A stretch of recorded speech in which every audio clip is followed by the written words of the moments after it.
जब गब्बर सिंह बोलता है कि अरे ओ सांभा कितना इनाम रखे है सरकार पे, तो अपन लोग बड़े आसानी से सुनते थे, ओ 50 लाख रुपए इनाम रखे। साला अपना मन बोलता है अबे तेरे पिताजी का पैसा है क्या, हमारा पैसा है ये 50 लाख रुपए भी। ये हमको तकलीफ क्यों होती है अगर सरकार 50 लाख रुपए का इनाम रखे है गब्बर सिंह पे, क्योंकि वो हमारे ही टैक्स का पैसा है। बचपन से सुनते आ रहे हैं कि जैसे ही बजट आता है अचानक ही देश में सब लोग अवेयर हो जाते हैं, और कहने का मतलब है कि 100 करोड़ 125 करोड़ 140 करोड़ की जनता में समझ मुश्किल से 5 लाख लोगों को भी नहीं पड़ता। लेकिन बहस बहुत होती है कि बजट आ गया है, सरकार ने ये पॉलिसी बना दी, सरकार ने ऐसा टैक्स रेज कर दिया। विपक्षी पार्टियां बोलती है बजट हमेशा ही खराब है, चाहे बीजेपी हो की कांग्रेस।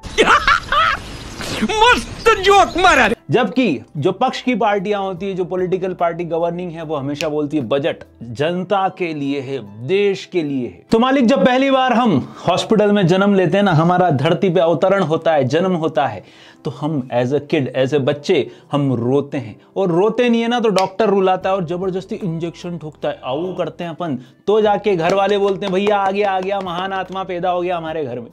वो जो इंजेक्शन गया है आपकी बॉडी के अंदर, उसके साथ दवाई तो गई है, लेकिन थोड़ा थोड़ा सा टैक्स का पार्ट भी शामिल हो गया। तो सर मतलब पैदा होते से ही हमने जो है टैक्स को संभाल लिया। यस, बहुत सारे बच्चे तो आऊं करने की जगह बोलते हैं टैक्स।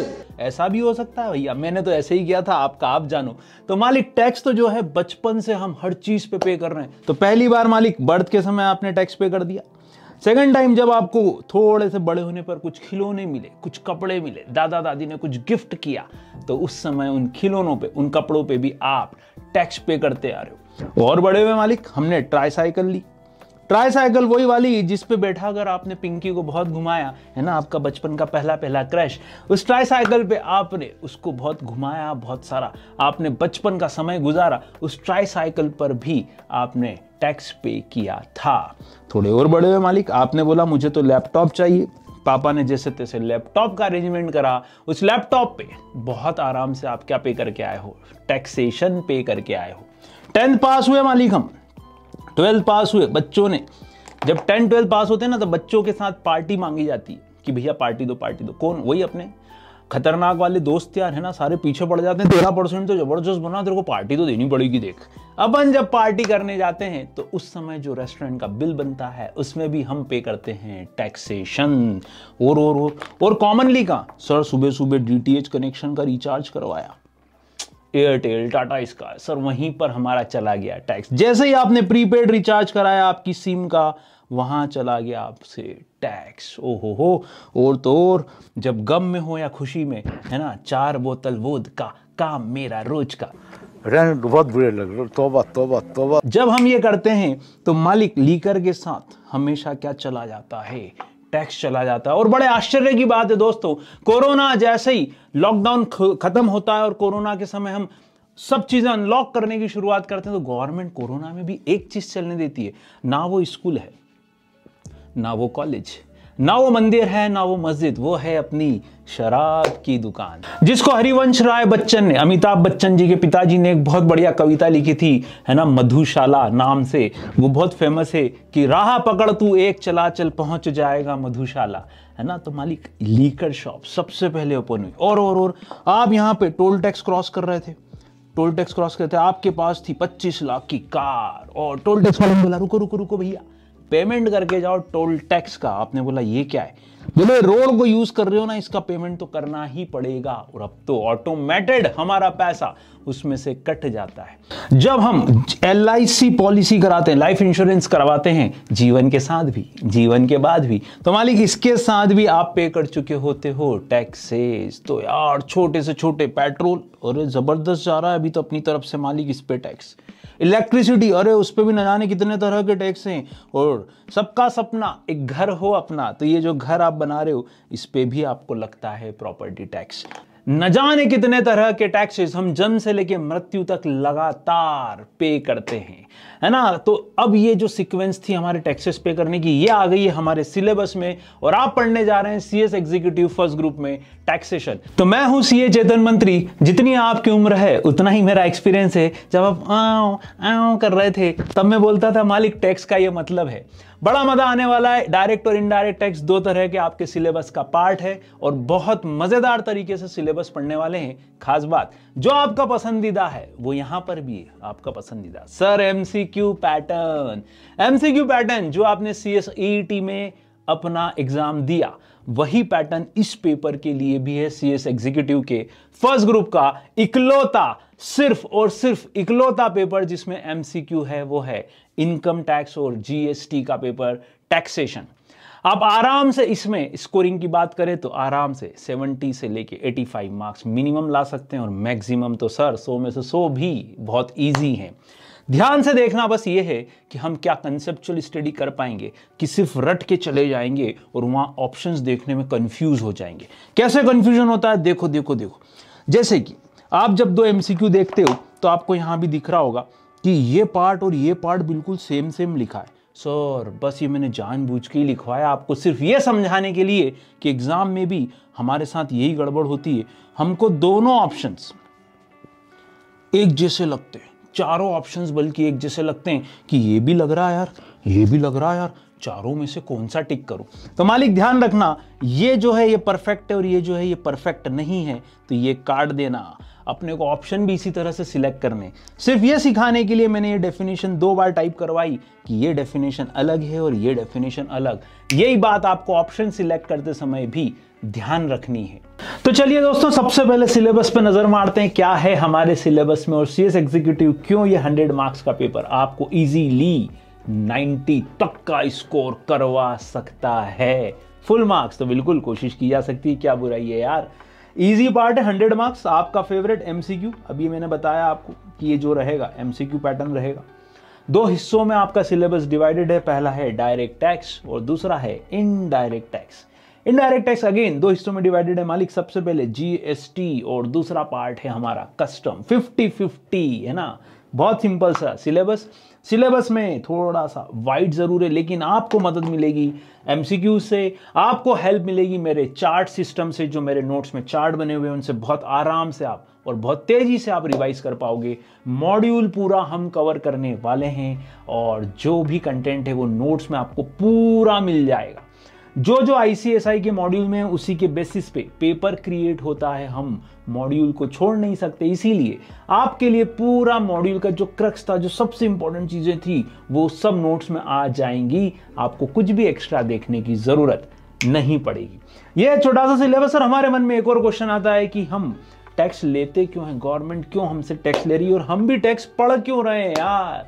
पढ़ने का पहला रीजन मालिक बहुत आराम से सोचो, मैं टैक्स क्यों पढ़ रहा हूं, क्योंकि मुझे CS एग्जीक्यूटिव पास होने का है। सबसे सिंपल रीजन कि हम टैक्स क्यों पढ़ रहे हैं मालिक मेरे को ग्रुप 1 निकालना है तो टैक्स तो पढ़ना पड़ेगा। तो सर हम क्यों टैक्स पढ़ रहे हैं उसका दूसरा रीजन, पहला तो पास होना है, दूसरा चाइना। अगर मान लो अपने में गाड़ी करता, अपने सैनिक खड़े हैं चाइना बॉर्डर पे, है ना, इंडिया चाइना बॉर्डर पे, उधर के भी सैनिक है अपने भी सैनिक हैं। अब उधर से मशीन गन चला रहे हैं AK-47, उधर से वो बम तोप ये बड़े बड़े चीजें लॉन्च कर रहे हैं। अपना सैनिक कैसे लड़ फेंकेगा, अपना सैनिक क्या रस्सी बम फेंकेगा, कुछ भी भाई। उसको भी आर्म्स चाहिए, सारे एम्यूनेशंस चाहिए, तो वो कौन देगा, सरकार। और सरकार ये खरीदेगी या बनाएगी तो उसके लिए क्या चाहिए मालिक, पैसा।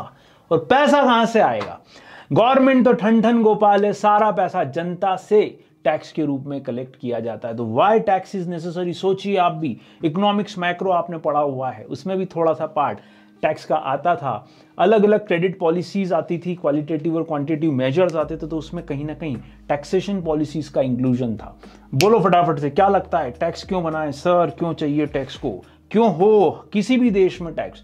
सर इंफ्रास्ट्रक्चर, ओके, और बोलो, और सोचो इंफ्रा के अलावा। सर सोसाइटी के डेवलपमेंट के लिए, देश के डेवलपमेंट के लिए, तो बहुत ही बड़ा वर्ड हो गया मालिक डेवलपमेंट, है ना। और बोलो सर डिफेंस। अच्छा ये सर्व शिक्षा अभियान जो चल रहा था उसका क्या करेंगे, सर्व शिक्षा अभियान, सब पढ़ें सब बढ़ें, उसके लिए कहां से पैसा आएगा मालिक, सर्व शिक्षा अभियान। और गवर्नमेंट इतनी टॉयलेट्स बनवा रही थी अभी यूपी में, उसके लिए पैसा कहां से आएगा सर, वो भी अपनी जेब से ही जाएगा। यस, तो गवर्नमेंट की जितनी सोशल स्कीम्स है, चाहे वो स्कॉलरशिप हो, चाहे वो बुजुर्गों की पेंशन हो, तो वो कहां से आएंगी, वो सब यहीं से तो कवर होंगी। गवर्नमेंट को इसीलिए टैक्स की जरूरत पड़ती है और हमसे बहुत तरह के टैक्स लेती है, जिसमें से दो मेजर हिस्से आप पढ़ चुके, वो है डायरेक्ट और इनडायरेक्ट। क्या होते हैं समझेंगे, लेकिन पहले तो कि टैक्स की जरूरत देश में क्यों है, क्यों हमको तकलीफ तो होती है कि अरे यार अपने से इतना सारा टैक्स गवर्नमेंट ले लेती है, लेकिन इंफ्रास्ट्रक्चर को डेवलप करने के लिए, सोशल स्कीम्स के लिए, देश को चलाने के लिए, सिंपल भाषा में मालिक, हर एक चीज जो देश के अंदर आ जाए ग्रोथ और डेवलपमेंट के लिए, वो सब टैक्स के थ्रू ही पूरी की जाती हैं। अब मुद्दा आया कि सर टैक्स का मीनिंग क्या होगा, कैसे समझेंगे कि हम ये टैक्स पे कर रहे हो, टैक्स पे कर रहे हैं, इसके लिए कोई तो डेफिनेशन होनी ही चाहिए। डेफिनेशन बहुत सिंपल है दोस्तों, टैक्स की डेफिनेशन के 3 छोटे छोटे से पार्ट है मेरे पास, ध्यान से देखिए। पहला पार्ट जो है क्या बोलता है, पहला पार्ट बहुत सिंपल सा वर्ड यूज करता है, सर ये कंपलसरी पेमेंट है। क्या वर्ड यूज कर रहे हैं, ये कंपलसरी पेमेंट है। सर ऐसा क्यों बोल रहे हैं कंपलसरी? इनकम टैक्स वाला आपके घर पे आके डोरबेल बजाता है, आप दरवाजा खोलते हो, उसका स्वागत करते हो, चाय पानी नाश्ता करा के, फिर पूछते हो और क्या हालचाल है, वो बोले हाल बढ़िया, आप 1 लाख रुपए का टैक्स दो, आपका टैक्स बनता है। आप बोल रहे हो नहीं नहीं आज तो मूड नहीं है, मैं वैसे डिप्रेशन में हूँ, है ना, मेरा ब्रेकअप हुआ है, आज तो एकादशी, आज तो अमावस्या, आज तो पैसे ही नहीं है, तो क्या करूं नहाऊं? तो क्या गवर्नमेंट आपको ऑप्शन दे रही है कि आपकी इच्छा हो तो देना? टोल टैक्स क्रॉस कर रहे हो मालिक 25 लाख की गाड़ी में, और टोल टैक्स वाला बोल रहा है साहब 50 रुपए टोल टैक्स। आप बोल रहे हो यार देख सब गाड़ी खरीदने में लगा दिए, देख तू जानता और पेट्रोल के भाव भी बहुत हो गए, अब पैसा वैसा कुछ नहीं है, बड़ी मुश्किल से घर जा रहा हूं मैं, कोई टोल टैक्स नहीं है मेरे पास। हाउस प्रॉपर्टी टैक्स मांगने नगर निगम आपके घर आया, तो आप बोल रहे हो बड़ी मुश्किल से तो मेरा घरौंदा बना है, बड़ी मुश्किल से घर बना, वो भी बैंक से लोन लेके, और उस पे लोन पे इतना इंटरेस्ट जा रहा है कि कमर टूटी हुई है इस महंगाई के ज़माने में, और तुमको टैक्स की पड़ी। तो मालिक ऐसे तो फिर हमारे घर के बाहर जो कचरा उठाने गाड़ी आती है नगर निगम की, वो भी हमसे टैक्स ले जाती है। क्या करें, मना कर दें कि कंपलसरी पेमेंट बोलना पड़ेगा कि ऑप्शनल। अगर हिंदुस्तान में कोई चीज़ ऑप्शनल कर दो ना, जैसे अभी गवर्नमेंट पढ़ाई को ही ऑप्शन कर दे, घर वाले पढ़ाई को ही ऑप्शन कर दे कि तेरी इच्छा हो तो कर बेटा, नहीं तो मत कर, तो अपन छोड़ देंगे। इसी तरह गवर्नमेंट अगर कंपलसरी वर्ड हटा देना टैक्स में से, तो कोई भी पे नहीं करने वाला। तो पहला इंपॉर्टेंट वर्ड, क्या कंपलसरी पेमेंट है कि ऑप्शनल है, बोलो फटाफट। तो पहला और सबसे खास word, it is not optional payment, आपको करना ही पड़ेगा, कोई बहाने नहीं चलेंगे। वो जैसे शादी के कार्ड में लिखा रहता है ना, बाल मनोहर मेरे चाचा की शादी में जलूल जलूल आना, बिल्कुल गवर्नमेंट भी वही बोल रही है कि भैया तेरे को कंपलसरीली टैक्स तो पे करना पड़ेगा, ऐसा नहीं चलेगा कि तेरे पास पैसे नहीं है। तो कंपलसरी वर्ड अगर ना हो तो फिर कोई भी टैक्स नहीं देगा। दूसरा इंपॉर्टेंट वर्ड, ये पेमेंट कैसे जाएगा, कंपलसरी पेमेंट मनी में कि काइंड में। अब वो जो 1 लाख रुपए वो मांगने आया, आपने पहले तो बहुत नाटक नोटंकी की, फिर वो नहीं माना, बोले पैसे तो चाहिए भैया। आप गए अंदर से CSET के मॉड्यूल उठा के लिया, बोले ये ले जाओ। वो देख रहा है ये तो रद्दी है, 700 रुपये से ज़्यादा आएंगे नहीं, मुझे तो 1 लाख रुपए चाहिए। आप गुस्सा होगा उस पर, पागल है क्या, इनको पढ़ के तो CS एग्जीक्यूटिव में आया हूं मैं, कम से कम 5 लाख रुपए कीमत है, यही नहीं होते तो मैं CS एग्जीक्यूटिव में कैसे आता। क्या करें, पीछे से मम्मी आ गई, मम्मी आपके बचपन का स्वेटर ले आई, है ना, जब आप 1 साल के थे, जब आपने पहना था, मम्मी बोल रही ये बेच लो, इससे पैसे आ जाएंगे। इनकम टैक्स वाला बोल रहा 300 रुपए आएंगे इसके सिर्फ मार्केट में। मम्मी भी गुस्सा हो गई, इससे मेरी यादें जुड़ी हुई है, जब ये चिंटू पैदा हुआ था ना तब की यादें जुड़ी हुई है, तुम क्या जानो इमोशन की कीमत सुरेश बाबू। ऐसा मम्मी ने भी एक डायलॉग चिपका दिया इनकम टैक्स वाले पे। पीछे से छोटा भाई आ गया, बोले एक काम करो मेरे खिलौने ले जाओ पुराने, ट्राईसाइकिल लिया है वही तुम पिंकी वाली जिसपे पिंकी को घुमाया था, क्या ये काइंड में बेचेगा?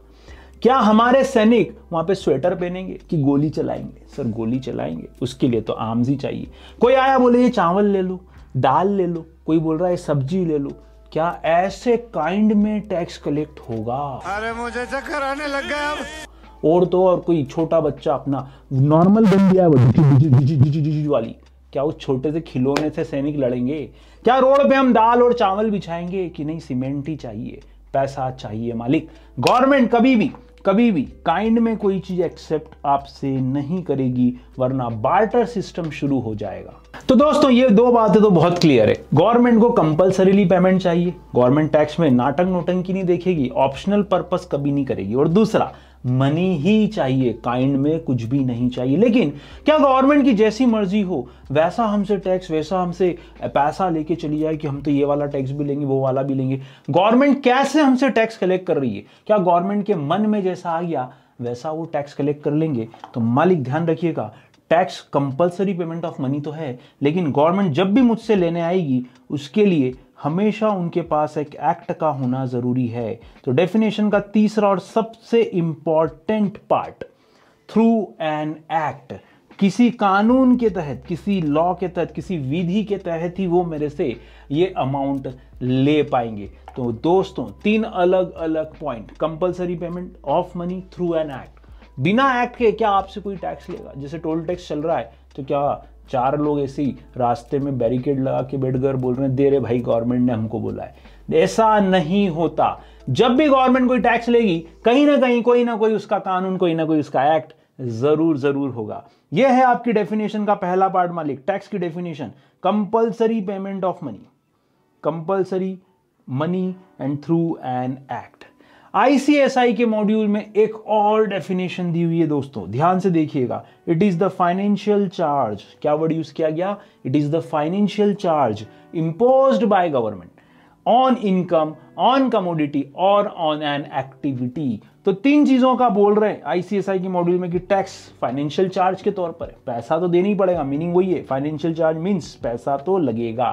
कौन लगा रहा है? गवर्नमेंट। कैसे लगा रही है मालिक? Through an act.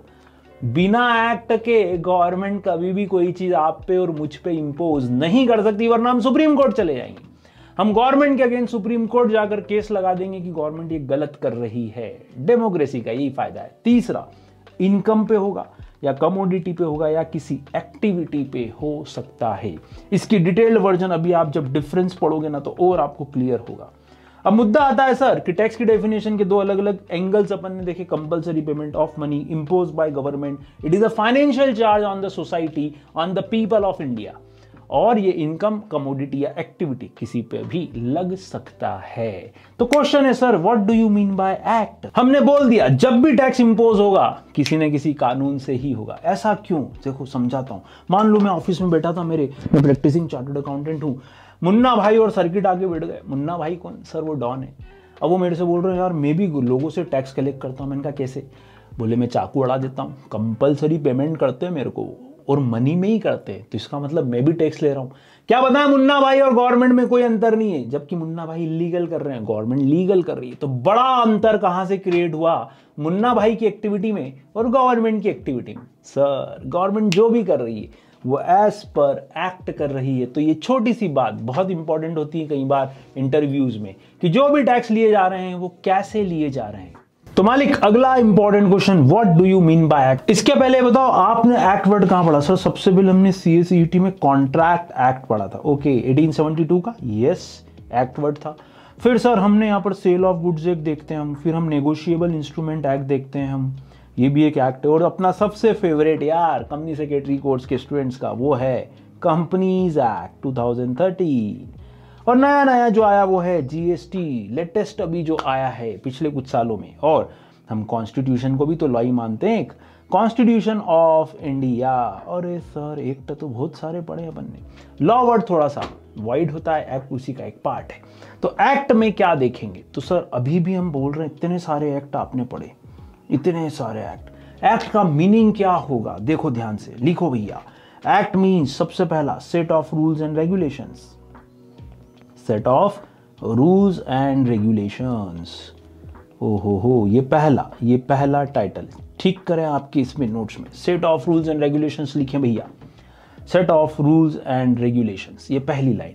कुछ ना कुछ नियम, कुछ ना कुछ कायदे, कुछ ना कुछ रेगुलेशंस हमेशा होते हैं। अब दूसरा वर्ड आता है, क्या ये रेगुलेशन किसके लिए होते हैं? ये हमने कभी सोचा? देखो जैसे हम बोलते हैं कॉन्ट्रैक्ट एक्ट, किसके लिए? सर कॉन्ट्रैक्ट एक्ट में कॉन्ट्रैक्ट के बारे में लिखा होगा sir. Companies act, sir company से रिलेटेड मैटर्स, उसके एडमिनिस्ट्रेशन, उसके मैनेजमेंट, उसके पावर्स, ड्यूटीज वगैरह सब इसमें आते होंगे। कैसे कंपनी बनेगी, कैसे कंपनी खत्म होगी, ये सब कंपनीज एक्ट में लिखा रहता है। तीसरा सर नेगोशिएबल इंस्ट्रूमेंट, चौथा सर सोगा। ये क्या हर एक एक्ट किसी पर्टिकुलर मुद्दे को लेके होता है कि कॉन्ट्रैक्ट में उनने कंपनीज एक्ट भी लिख दिया, कॉन्ट्रैक्ट में ही जीएसटी भी आ गया, कॉन्ट्रैक्ट में ही जो है आपका नेगोशिएबल इंस्ट्रूमेंट एक्ट भी आ गया। ऐसा हो गया क्या एक ही एक्ट में? नहीं सर, वैसे तो हमको नाम से ही समझ पड़ जाता है। कैसे? जब हम बोलते हैं कॉन्ट्रैक्ट एक्ट तो हम समझ जाते हैं कि इंडियन कॉन्ट्रैक्ट एक्ट सिर्फ और सिर्फ कॉन्ट्रैक्ट से रिलेटेड मैटर्स को ही डील करेगा। तो अगला वर्ड क्या होना चाहिए? Set of rules and regulations on a particular matter कि 2-4 मैटर? बोलो, एक एक्ट में एक ही मैटर कवर्ड है कि 2-4 मैटर कवर्ड है? नहीं सर, किसी एक मुद्दे को लेके लॉ बनाया जाता है। जैसे मोटर व्हीकल एक्ट बनाया तो भाई वो गाड़ियों से रिलेटेड बनाया कि आरटीओ में रजिस्ट्रेशन कैसे होगा, मोटर व्हीकल किसको माना जाएगा। सक्सेशन एक्ट बना, उसके लिए भी उसका पर्टिकुलर पर्पस था। ट्रांसफर ऑफ प्रॉपर्टी एक्ट बना, स्पेसिफिक पर्पस की इमूवेबल प्रॉपर्टी के ट्रांजैक्शन कैसे होंगे। ऐसे न जाने कितने एक्ट आप तो बहुत सारे लॉ में पढ़ते हो, JIGL SBC में। तो दोस्तों, ऑन अ पर्टिकुलर मैटर होगा और बनाएगा कौन? किसको मैं एक्ट मानूंगा? घर में मम्मी भी रूल्स बनाती है क्या मम्मी ने एक्ट बना दिया? आप भी अपने नियम कायदे बनाते हो कि मैं तो सुबह जल्दी उठूंगा, एक बोलता नहीं मैं तो 10 बजे उठूंगा, एक बोलता मैं लेट सोऊंगा। सबके अपने अपने जीवन के रूल्स और रेगुलेशन से क्या आपने एक्ट बना दिया? ना। फ्रेम्ड बाय, कौन फ्रेम करेगा दोस्तों? बोलो फटाफट से, किसको पावर है? Sir frame by government. Government की जगह बेटर वर्ड क्या होगा? पार्लियामेंट। फ्रेम्ड बाय पार्लियामेंट, ये ध्यान रखना। Set of rules and regulations on a particular matter frame by parliament. लेकिन यार दोस्तों, मुझे बताओ, क्या स्टेट गवर्नमेंट लॉ नहीं बनाती? क्या सिर्फ सेंट्रल गवर्नमेंट ही लॉ बनाती है? नहीं सर, एक्ट तो सेंट्रल गवर्नमेंट भी बनाती है और स्टेट गवर्नमेंट्स भी अपने लिए एक्ट्स अलग अलग फ्रेम करती हैं। तो sir, set of rules and regulation क्या फ्रेम बाय पार्लियामेंट होगा? ना ना ना, एक और वर्ड लगाना पड़ेगा अपने को ऑब्लिक करके। बोलो कौन सा? सर स्टेट लेजिस्लेचर, विधानसभा। जो हर स्टेट की स्टेट लेजिस्लेचर है वो भी तो एक्ट बनाती है। सर बनाया क्यों गया है? सर ताकि लोग जो है मालिक इसको फॉलो करें। तो अगला वर्ड क्या लेंगे? टू बी फॉलोड या complied by. To be followed by citizens, जिसके ऊपर भी वो एक्ट लगे वो सब लोग उसको फॉलो करेंगे। ये छोटी सी डेफिनेशन है एक्ट की। तो set of rules and regulations on a particular matter frame by the parliament और स्टेट लेजिस्लेचर, ध्यान रखिएगा, to be followed by the citizens of India, है ना। और अपन सिटीजंस भी क्यों बोले? जो भी यहाँ हमारे देश में आएगा उसको हमारे कानूनों से बाध्य होना पड़ेगा, लायबल होना पड़ेगा। तो दो छोटी छोटी सी सबसे इंपॉर्टेंट बात, टैक्स और एक्ट कैसे होता है, क्या मीनिंग है ये समझा, एक्ट का क्या मीनिंग है ये हमने समझा। अगला क्वेश्चन हमारे दिमाग में आ सकता है कि गवर्नमेंट तो सर फिर कैसे भी टैक्स लगा देगी, जैसी उनकी इच्छा होगी ना वैसे टैक्स लगा देगी। बात तो सही है दोस्तों, गवर्नमेंट अगर चाहे तो सिटीजन्स पे पार्लियामेंट के थ्रू कोई भी लॉ बना दे, लेकिन क्या गवर्नमेंट की मन मर्जी से कोई भी टैक्स लगा देंगे? जैसे गवर्नमेंट ने बोला भाई कोरोना काल में सब लोग लॉकडाउन में रहते हैं, घरों में ही रहते हैं, अधिकतर लोग सोते रहते हैं, हम एक स्लीपिंग टैक्स लगाएंगे, क्योंकि हर व्यक्ति सोता है और हर व्यक्ति से हमको टैक्स मिलेगा। सब लोग नींद तो लेते हैं ना भाई 7-8 घंटे की, और पढ़ते समय तो और ज्यादा नींद आती है, तो 10 घंटे की नींद भी हो सकती है। गवर्नमेंट ने बोला 100 रुपीज पर आवर पर फैमिली मेंबर। कुछ भी कितना सिंपल कैलकुलेशन हो गया टैक्स का, इतने सारे लॉस पढ़ने की जरूरत ही नहीं है। क्या गवर्नमेंट जैसा चाहे वैसा लॉ बना देगी? तो सबसे पहला हमको ध्यान आना चाहिए टैक्स स्ट्रक्चर के लिए, वो है आर्टिकल 265। तो आर्टिकल 265 बहुत क्लियरली क्या बोलता है दोस्तों, कोई भी टैक्स ना तो लगाया जाएगा ना ही कलेक्ट किया जाएगा गवर्नमेंट के द्वारा, जब तक कि उसके लिए स्पेसिफिकली लॉ से परमिशन ना हो। इट मींस स्पेसिफिकली उसका कोई ना कोई एक्ट ना हो। तो लाइन लिखिए आर्टिकल 265 की मालिक इसके सामने, no tax shall be levied or collected, no tax shall be levied or collected। levied का मतलब होता है हिंदी में एग्जैक्ट होता है आरोपित करना, सिंपल हिंदी लगाना, या कलेक्टेड, दोनों का ही उन्होंने मना कर दिया। एक्सेप्ट कब लगा पाओगे मालिक आप, तो वो बोल रहे हैं except by authority of law. जब तक कि लॉ की अथॉरिटी ना हो तब तक आप कोई भी टैक्स इंपोज नहीं कर सकते। तो आर्टिकल 265 में बहुत क्लियरली बोला कि टैक्स वही होगा जो थ्रू एन एक्ट इंपोज किया जाए। बिना लॉ की अथॉरिटी के आप कोई भी टैक्स इंपोज नहीं कर सकते जब तक कि स्पेसिफिकली उसके लिए कोई एक्ट ना दिया गया हो। अब आते हैं मालिक कि कितने तरह के टैक्सेस हो सकते हैं। दो अलग अलग तरह के टैक्सेस होते हैं, एक होता है डायरेक्ट टैक्स, एक होता है इनडायरेक्ट टैक्स। दोनों में डिस्टिंक्शन कैसे करेंगे? सबसे इंपॉर्टेंट देखो, गवर्नमेंट ये है, आप जानते हो ये गवर्नमेंट है। गवर्नमेंट किससे टैक्स लेती है मालिक? जनता से, है ना। जनता कौन? अपन नाम रख देते हैं जनता की किसी व्यक्ति का, जैसे कि पपलू, है ना। ये है अपना पपलू, और गवर्नमेंट जानती है कि जनता पपलू ही है ना। क्या बोला तूने? जनता पपलू ही है ना। मजा आया। कोई सी भी गवर्नमेंट वो जानती है टैक्स तो जनता ही देगी, पपलू ही पे करेगा। चलो, गवर्नमेंट सीधे पपलू के पास आके बोलती भैया टैक्स दो। तो डायरेक्ट टैक्स मतलब जो सर सिंपल लैंग्वेज में जो सीधे इस पपलू से लिया जाए वही डायरेक्ट टैक्स है। डायरेक्टली जो कलेक्ट हो जाए किससे? गवर्नमेंट जब भी टैक्स कलेक्ट करे directly from the person, simple language में, सिंपल है ना, डायरेक्टली फ्रॉम द पर्सन, इसको बोला जाएगा डायरेक्ट टैक्स। और अच्छी लैंग्वेज में क्या होगा? देखो, इनडायरेक्ट को जब आप समझते हो तो ज्यादा अच्छे समझ पाते हो कि डायरेक्ट टैक्स और इनडायरेक्ट का बड़ा डिफरेंस क्या है। गवर्नमेंट और ये वापस है तो पपलू ही, आप और मैं। टैक्स तो हम ही देंगे, लेकिन लेकिन लेकिन क्या हम सीधे गवर्नमेंट को देंगे? यहाँ गवर्नमेंट सीधे आपसे कलेक्ट कर रही है, यहाँ पर बीच में कोई आपका एजेंट होगा, कोई इंटरमीडियरी होगा जो आपसे टैक्स कलेक्ट करेगा और गवर्नमेंट को वापस करेगा। अब क्या हो रहा है सर? टैक्स कलेक्ट तो हो रहा है लेकिन इनडायरेक्टली हो रहा है, तो गवर्नमेंट के लिए क्या वर्ड यूज करेंगे? गवर्नमेंट सर इनडायरेक्टली टैक्स वसूल कर रही है, तो एक नया वर्ड, टैक्स कलेक्टेड इनडायरेक्टली, है ना। Tax collected indirectly, simple words. अब इसको टेक्निकल क्या बोलेंगे? ये तो सिंपल हो गया कि किसी एजेंट के थ्रू अगर आप टैक्स कवर कर रहे हो तो उसको हम इनडायरेक्ट टैक्स बोल सकते हैं। लेकिन टेक्निकली क्या होगा? टेक्निकली हम यहां पर एक पॉइंट लिखते हैं कि भैया यहां पर इंसिडेंस और बर्डन दोनों एक ही व्यक्ति के ऊपर है, सेम पर्सन के ऊपर है, और यहां पर इनडायरेक्ट में इंसिडेंस और बर्डन डिफरेंट पर्सन के ऊपर है। कैसे? देखो, ये इंसिडेंस क्या होता है हम ये समझने की कोशिश करते हैं। गवर्नमेंट ने लायबल किसको बनाया? एजेंट को, कि भैया तेरी ड्यूटी है, तू अगले व्यक्ति से टैक्स कलेक्ट करेगा और हमको देगा। तो इंसिडेंस किस पे आया मालिक? टैक्स कलेक्ट करने की लायबिलिटी या इवेंट किस पे आया? इसको इंसिडेंस बोल रहे हैं अपन, घटना, हिंदी वर्ड इवेंट, घटना, इंसिडेंस, तो सर एजेंट पे आया। लेकिन बर्डन किस पे आया? फाइनल, सर फाइनल बर्डन तो जनता पे ही आ रहा है सर दोनों स्थिति में। यस, जबकि यहाँ इंसिडेंस भी किसका था? भैया ये इनकम कमा रहा है तो ये टैक्स दे, जैसे इनकम टैक्स एक डायरेक्ट टैक्स है, इनकम टैक्स को डायरेक्ट टैक्स में गिना जाता है, तो जो इनकम कमाए वही दे।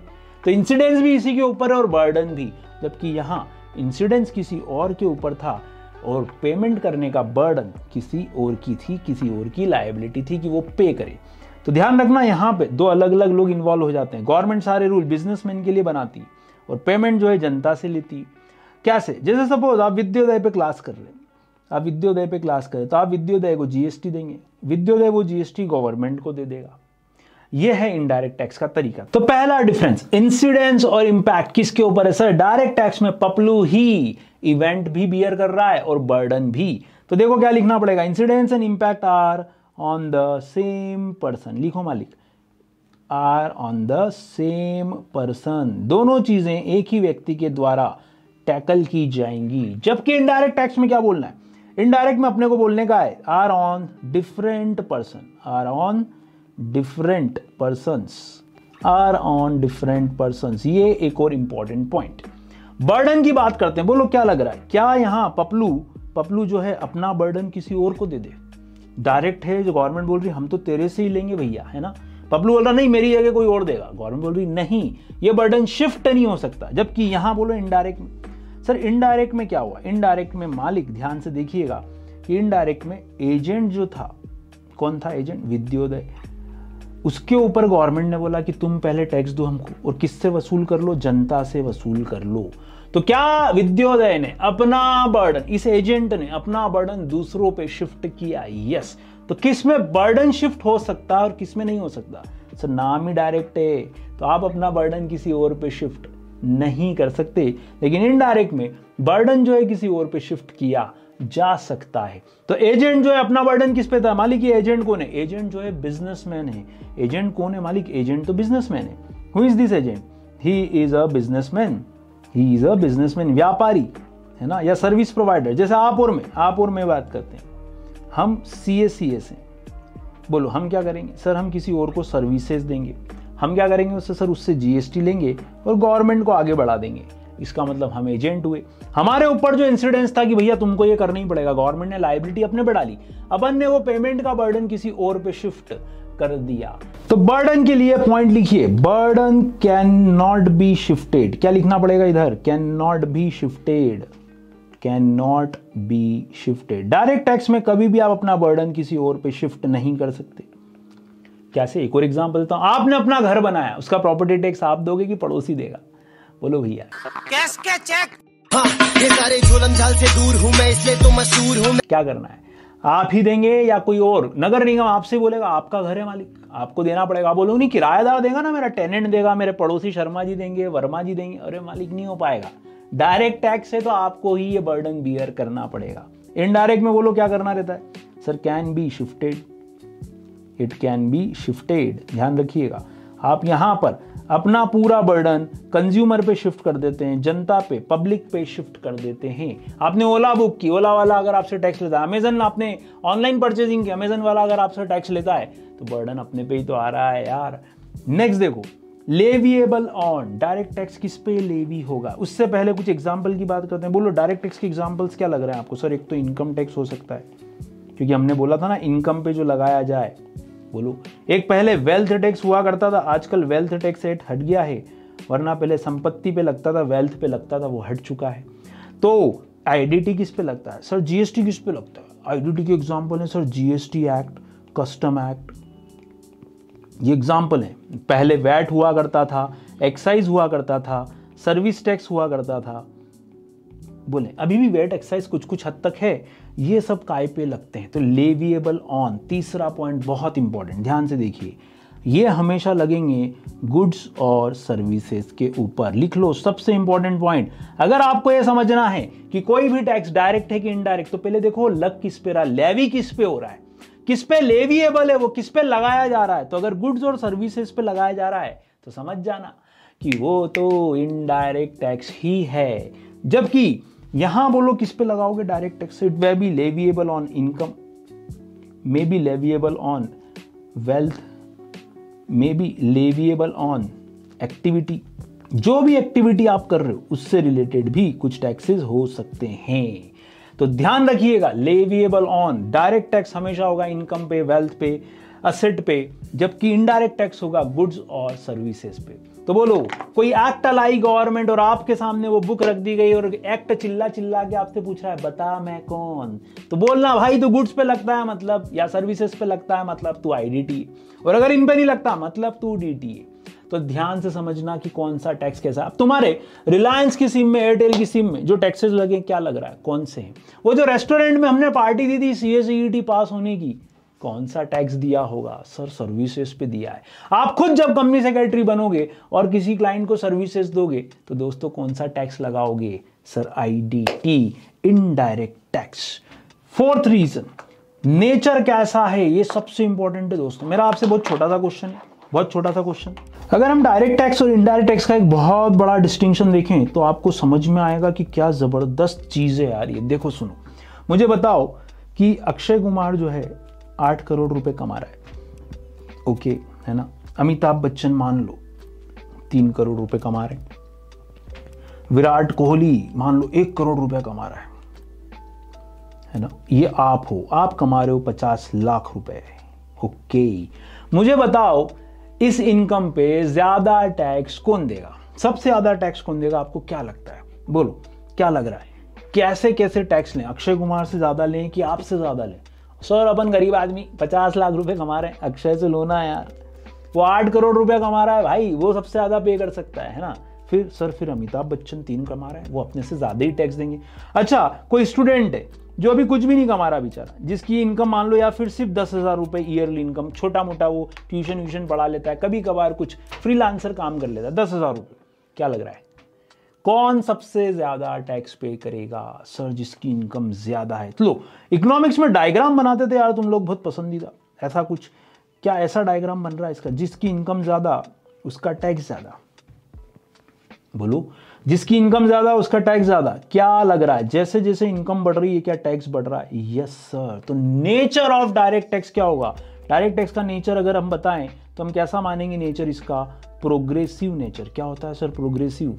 जैसे जैसे इनकम बढ़ेगी वैसे वैसे टैक्स भी बढ़ेगा। तो डायरेक्ट टैक्स हमेशा कैसे होते हैं? प्रोग्रेसिव। एक और एग्जांपल, ये आपका घर है, ये एक और घर है। आपका घर 1000 स्क्वायर फीट का है, किसी और का घर 2000 स्क्वायर फीट का है। मुझे बता सकते हो प्रॉपर्टी टैक्स ज्यादा कौन देगा? कौन व्यक्ति ज्यादा प्रॉपर्टी टैक्स देगा अगर स्क्वायर फीट के हिसाब से टैक्स लिया जाए तो? सर जिसका घर बड़ा है वो ज्यादा टैक्स देगा। तो डायरेक्ट टैक्सेस हमेशा कैसे होते हैं? डायरेक्ट टैक्सेस हमेशा बढ़ते क्रम से होते हैं, जिसको इंक्रीजिंग बोल सकते हैं या प्रोग्रेसिव बोल सकते हैं। तो देखिए तीसरा डिफरेंस एक और, डायरेक्ट टैक्स का नेचर हमेशा जो है वो होगा हमेशा प्रोग्रेसिव इन नेचर। जैसे जैसे इनकम या वेल्थ या एक्टिविटी बढ़ेगी वैसे वैसे आप ज्यादा टैक्स दोगे। They are progressive in nature. Sir अब इनडायरेक्ट के लिए कैसे समझेंगे? चलो चलो देखते हैं। मान लो करीना कपूर जो है लक्स सोप खरीदने गई और आप भी लक्स सोप खरीदने गए, है ना। अब बोलो ये शॉपकीपर यहाँ बैठा हुआ है। शॉपकीपर कौन? अपना पपलू। पपलू ने देखा ओ हो करीना कपूर जी आई हैं। करीना कपूर जो कि खुद लक्स का ऐड भी करती है ना, और आप भी खड़े हो। करीना कपूर को देखा, आपसे पूछा क्या चाहिए भैया? पहले आपको भगाना चाह रहा और करीना से बात करना चाह रहा है वो। अब मुझे बताओ, आपने बोला लक्स सोप 10 रुपए वाला, ठीक है, उसने छोटा सा सोप निकाल दिया। पपलू हालांकि आपको घूर के बोल रहा अच्छा सुंदर बनेगा तू, है ना। अब सुंदरता और सस्ती, लक्स, ऐसा ऐड आता है लक्स का। क्या करें? लक्स सोप खरीद लिया। फिर करीना ने भी मांगा तो करीना से उसने बोला चलो आप 1 लाख रुपए दे दो। करीना बोल रही क्यों? ये इस बंदे को भी आपने जस्ट 10 रुपए का ही सोप दिया, वही सोप मुझे 1 लाख में दे रहे हो, क्या टैक्सेस बढ़ा रहे हो? पपलू बोल रहा है मैडम आप रईस हो तो आप ज्यादा पैसे दे सकते हो इस सोप के, क्या करें? बोले आपके ऊपर जीएसटी का रेट जो है हमने 1000% ले लिया, जबकि इस भाई से सिर्फ हमने 18% ही लिया, क्या करें? क्या ऐसा भेदभाव किया जाएगा?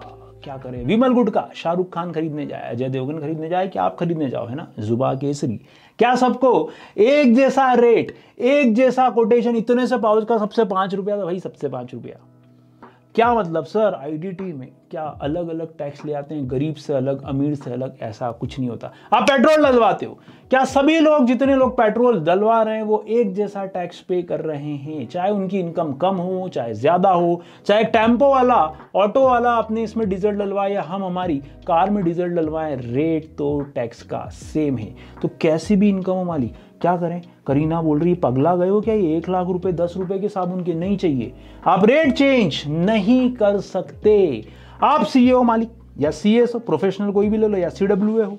अब मुझे बताओ कि तुम किसी क्लाइंट को, जैसे कि टीसीएस को सर्विसेज दे रहे हो, टीसीएस आपकी राय मांगने आई, आपने कोई सर्विसेज दी, और वहीं कोई नॉर्मल बंदा, कोई अपना, मान लो पापा ही राय मांगने आए, आप बोल रहे हो पापा फीस लगेगी, देखो पापा बोल रहे हैं क्यों बे भूल गया, मैंने तेरे को पाला पोसा बड़ा गया। आप बोल रहे हो देखो पापा ये इमोशनल बातें मत करो, वो घर पे समझेंगे अपन, अभी मैं ऑफिस में बैठा हूँ, मेरे को मेरी फीस तो चाहिए। फिर आप बोलोगे नहीं तो तू कमाता नहीं। अगर ऐसे सब घर वाली राय मांगने आएंगे और फ्री में ले जाएंगे तो मेरा धंधा कैसे चलेगा? पापा फीस तो लगेगी, बाकी अपन घर पे समझ लेंगे, पैसा वापस आपको दे दूंगा, लेकिन ऑफिस में तो ऑफिस जैसा बिहेव करेंगे प्रोफेशनली। पापा ने घूरा पर आप माने नहीं। अब बोलो पापा ने कोई सर्विस ली, 1000 रुपये उसका फीस था, प्लस 18% 180 रुपये आपने जीएसटी जोड़ के पापा को 1180 का बिल थमा दिया। पापा घुड़ते हुए हैं, बोले तू आज शाम को बताता हूँ तेरे को मैं, है ना। और इधर टीसीएस, इसको आपने 1 लाख रुपए का बिल दिया, प्लस जीएसटी जोड़ा 18% से 18,000 रुपये। बोलो क्या रेट सेम है दोनों जगह? 18% की रेट में यहाँ कोई बदलाव कर दिया हमने? सर सेम है, चाहे पापा दें या टीसीएस, पर पापा की इनकम कम है, टीसीएस तो बहुत बड़ी कंपनी है, करोड़ों रुपए की इनकम है, क्या हमने रेट में चेंज कर दिया? ना ना ना। जबकि यहाँ क्या हो रहा था, जिसकी ज्यादा इनकम है उससे ज्यादा रेट ले लो। क्या करें सर? ध्यान रखिएगा, इस कंसेप्ट को बोला जाता है कि indirect taxes are regressive in nature. क्या बोलते हैं? Regressive in nature.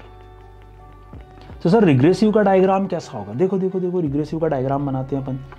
ये आपका कैसा भी इनकम लेवल हो, आपकी इनकम ज़्यादा हो कम हो, टैक्स एक जैसा ही रहता है। तो हम समझ जाएंगे कि इनडायरेक्ट टैक्स रिग्रेसिव है। ये आपको मैंने सिर्फ आपको इमेजिन करवाने के लिए डायग्राम बनवाया, ऐसा बनाना नहीं है अपने को कहीं भी। बोलो 2 डिफरेंस और क्या लिखा हमने? एक लिखा प्रोग्रेसिव सर, एक और regressive in nature. Indirect tax regressive होते हैं। एक और वर्ड ब्रैकेट में लिख लेना मालिक, वो है न्यूट्रल। न्यूट्रल, बिना किसी भेदभाव के, बिना किसी डिस्टिंक्शन के, ना जात देखेंगे ना पात, ना स्टेटस देखेंगे ना गाड़ी, एक जैसा टैक्स लगाएंगे मालिक। ना जेंट्स देखेंगे ना लेडी, एक जैसा टैक्स, इनडायरेक्ट, कोई भेदभाव नहीं, रिग्रेसिव नेचर का। एक और बड़ा difference, governing body, direct taxes की गवर्निंग बॉडी का नाम क्या है और इनडायरेक्ट टैक्सेस को कौन गवर्न करता है इंडिया में। इंडिया में हाईएस्ट बॉडी जो डायरेक्ट टैक्स और इनडायरेक्ट टैक्स को गवर्न करती है, उनके नाम लिखना भैया, ध्यान से देखो, लिखो, central board of direct taxes, CBDT, central board of direct tax, central board of direct tax, short form CBDT, direct taxes, central board of direct taxes, ऐसा बोलेंगे। चलो, इनडायरेक्ट टैक्स को कौन कंट्रोल करता है भाई? CBDT जो है डायरेक्ट टैक्स की हाईएस्ट बॉडी। सर यहां पर नाम लिखें, सेंट्रल बोर्ड ऑफ, पहले था ये CBEC, central board of excise and custom, अब एक्साइज हटा और GST आया तो नाम बदल के करा central board of indirect tax, CBIC, indirect tax and custom. दो अलग अलग चीजें उन्होंने कवर की। तो पुराना नाम CBEC, कहीं कहीं लिखा हुआ रहता अभी भी किताबों में, CBEC, central board of excise and custom. अभी करंट में नया नाम इस बोर्ड का CBIC, indirect taxes and custom. तो ध्यान रखिएगा, गवर्निंग बॉडी दोनों की अलग अलग है, एक जो पूरा डायरेक्ट टैक्स कंट्रोल कर रही है और एक जो पूरा इनडायरेक्ट टैक्स को कंट्रोल करती है। बहुत सारे डिफरेंसेस और भी हो सकते हैं। एक और बताओ, इवेशन किसका होगा ज्यादा? क्या लगता है, डायरेक्ट टैक्स का इवेशन ज्यादा होगा कि इनडायरेक्ट का? सर हो तो किसी का भी सकता है, हम तो दिल तक चुरा लेते हैं, ये तो पैसे की बात है, क्या करें, डायरेक्ट कि इनडायरेक्ट? सर डायरेक्ट में बर्डन अपने ऊपर आता है और अपने को मालूम रहता है अपनी कितनी इनकम है। इनडायरेक्ट में तो सर मालूम ही नहीं पड़ा वो लक्स साबुन पे कब उसने अपने से टैक्स ले लिया, रेस्टोरेंट के बिल में कब टैक्स ऐड हो गया, सर मालूम ही नहीं पड़ा अपने को। कैसे मालूम नहीं पड़ता आपने? सर जैसे हम सिम में रिचार्ज डालते हैं ना, 300 रुपए का रिचार्ज है सर, GST इंक्लूसिव है, ओ चोरी करे क्या? सर पॉसिबल ही नहीं लग रही सर। फिर सर लेकिन जब गवर्नमेंट हमसे बोलती है कि आपकी 1 लाख इनकम है, आपकी 1 करोड़ इनकम है, हम बोलते नहीं नहीं 1 करोड़ नहीं है, 50 लाख ही है। हम वहां इनकम को छुपा जाते हैं, चोरी कर जाते हैं। तो बोलो इवेशन के चांसेस हायर किस में लग रहे हैं? इवेशन के चांसेस हायर किस में लग रहे हैं? सर DT में ज्यादा चांसेस हैं। तो लिखो, chances of evasion are higher, chances of evasion are higher. लिखो भैया छोटी सी line, chances of evasion are higher, chances of evasion are higher. क्यों भैया?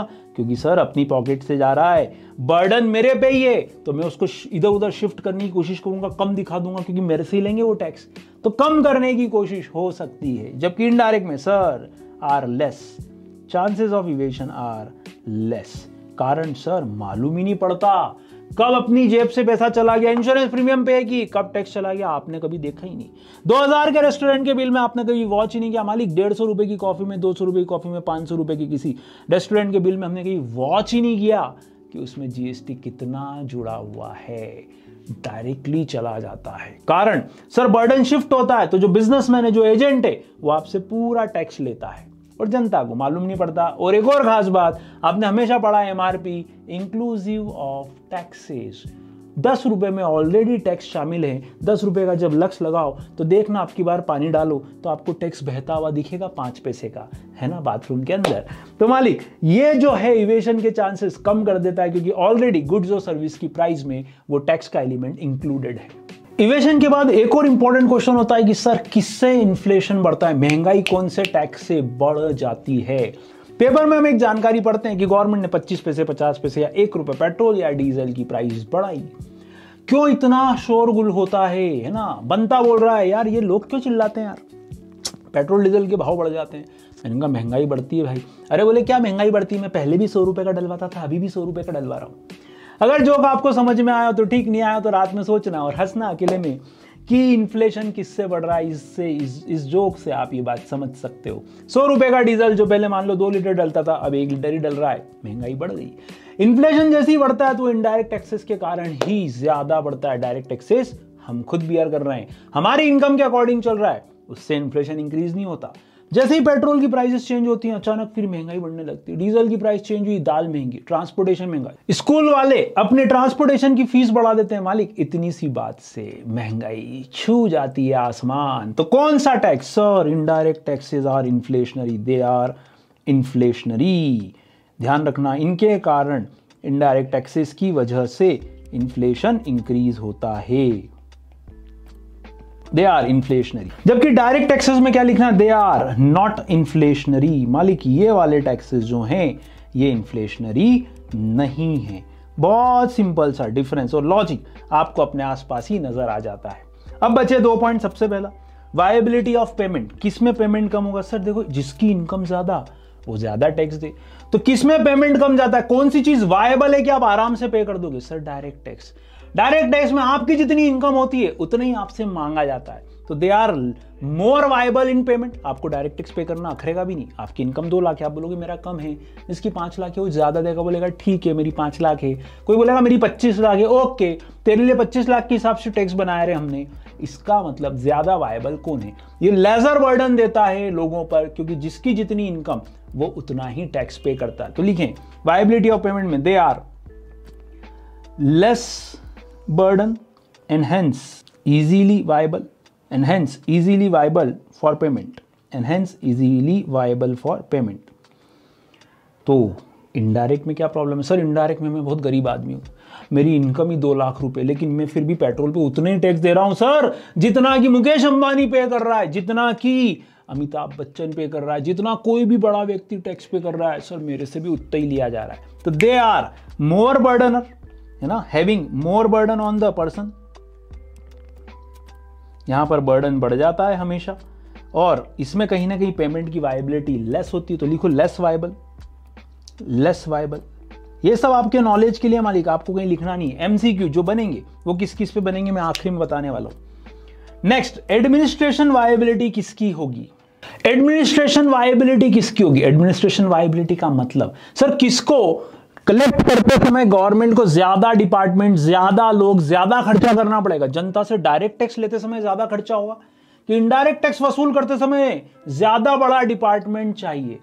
सर डायरेक्ट टैक्स में चोरी के चांसेस ज्यादा लिखे थे, तो गवर्नमेंट को इनकम टैक्स डिपार्टमेंट ज्यादा बड़ा रखना पड़ेगा, ज्यादा कॉस्ट बियर करनी पड़ेगी। तो एडमिनिस्ट्रेटिव एंगल से बोलो, यहां लिखो, क्या लिखोगे? Higher cost of recovery, higher cost, जबकि यहां लिखो लेजर कॉस्ट। क्यों? क्योंकि सर इनडायरेक्ट टैक्स तो लोग अपने आप ही दे देते हैं ना, इवेशन के चांसेस कम है, तो डिपार्टमेंट की साइज भी छोटी हो सकती है, कलेक्ट करने में इतनी दिक्कत भी नहीं होती है। बिजनेसमैन सोचता है मैं कौन सा अपनी जेब से दे रहा हूं, कस्टमर से वसूल करके गवर्नमेंट को देना है, तब क्यों इवेशन करूं?